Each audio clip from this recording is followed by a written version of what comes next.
Assalamualaikum warahmatullahi wabarakatuh. Let me introduce myself. My name is Nasra Nurdin, with studying ADH 012432 from class C.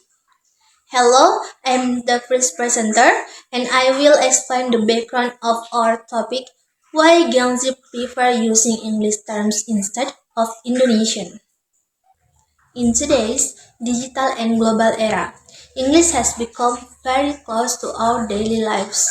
Gen Z grows up with smartphones, the internet, online games, movies, music, and social media, most of which use English. Because of this content exposure, they become used to using English terms in their everyday activities. This phenomenon is very visible in Gen Z's conversations. Many young people use words like healing, vibe, insecure, crush, or self-love, even in casual conversations. They often mix English and Indonesian, and this has become a communication style that is considered normal. Digital platforms such as TikTok, Instagram, and YouTube also reinforce this habit because many trends and viral content come from abroad. Influencers and content creators also encourage the use of English to appear more modern and attractive.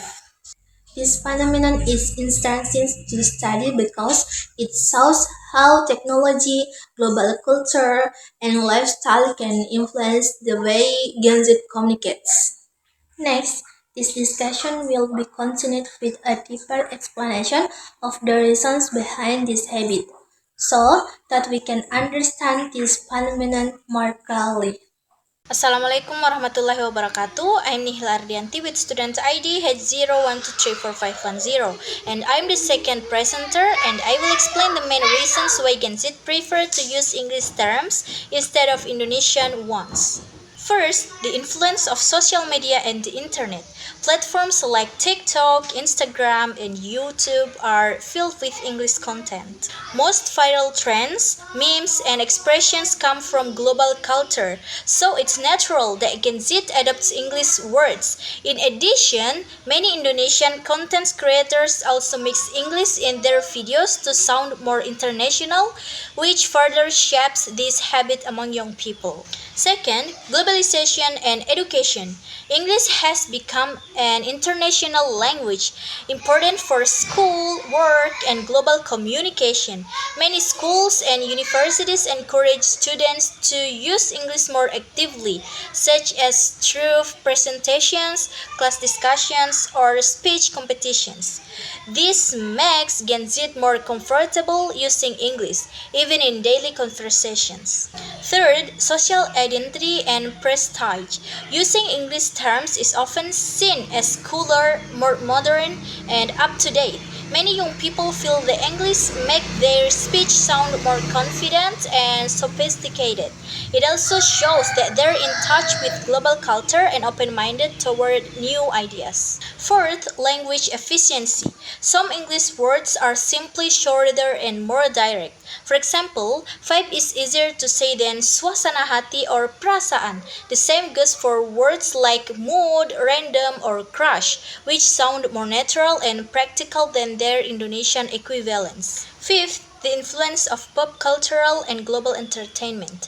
Music, movies, and TV series from abroad, such as K-pop, Hollywood films, or Netflix shows, often use English. As a result, words and expressions from this media naturally become part of Gen Z's daily language. So overall, Gen Z's prefers for English is not just about following trends. It's deeply influenced by their digital environment, education system, global culture, and modern lifestyle. So, maybe that's all from me, and Assalamualaikum warahmatullahi wabarakatuh.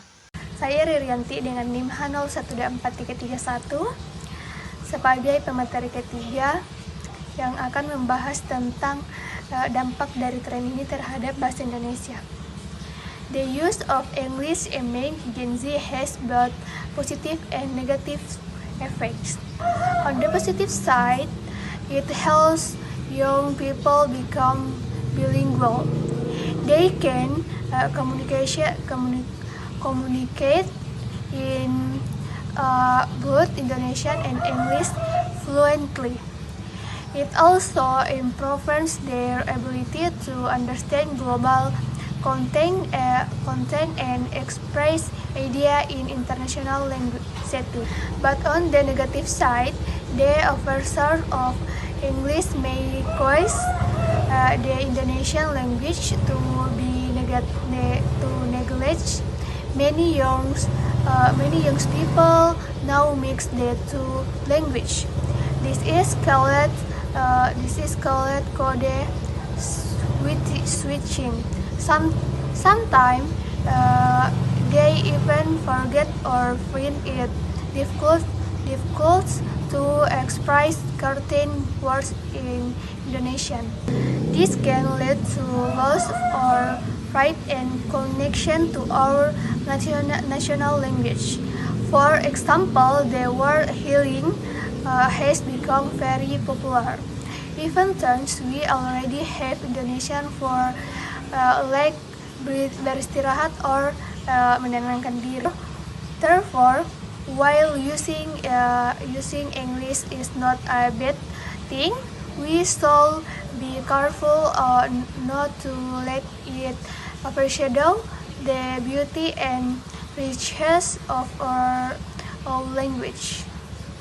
Assalamualaikum warahmatullahi wabarakatuh. My name is Lydia Ape with student ID H012437 from class C.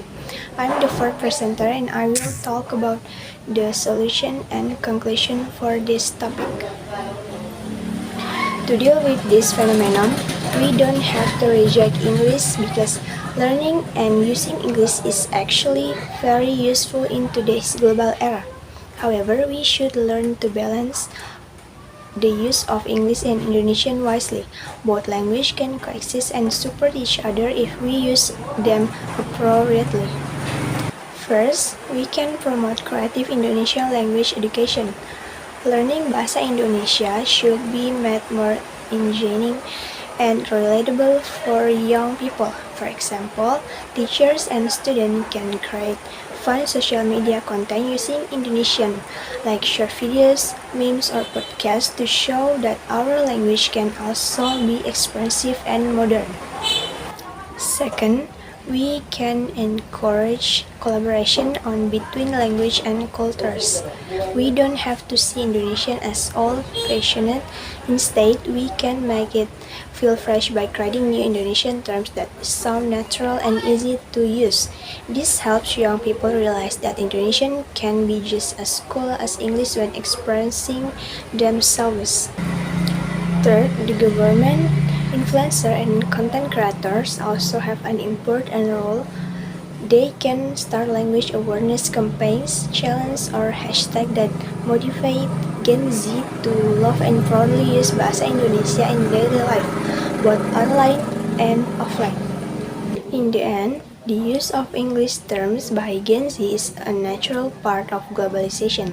It shows that young Indonesians are open-minded and adaptable, but at the same time, we need to keep a healthy balance so we don't lose our cultural roots and national identity. So, let's continue to learn English as a global language for connection, but also take pride in using Bahasa Indonesia as our language of identity. Loving our language doesn't mean rejecting others. It means valuing who we are while staying connected to the world. That's all for me. Thank you. Assalamualaikum warahmatullahi wabarakatuh.